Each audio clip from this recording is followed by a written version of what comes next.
Presiden Prabowo Subianto mengatakan akan segera mencari sosok pengganti Gus Miftah selesai mengundurkan diri dari utusan khusus Presiden. Sederet nama pun bermunculan yang dinilai cocok menggantikan Gus Miftah, salah satunya pengamat politik Rocky Gerung yang disebut cocok mengisi jabatan utusan khusus Presiden bidang kerukunan beragama dan pembinaan sarana keagamaan.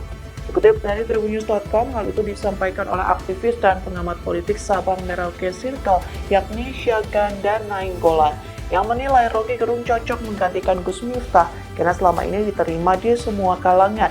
Jika nantinya Rocky Gerung menjadi utusan khusus Presiden, maka dialog antar agama disebut dapat berjalan lebih intensif.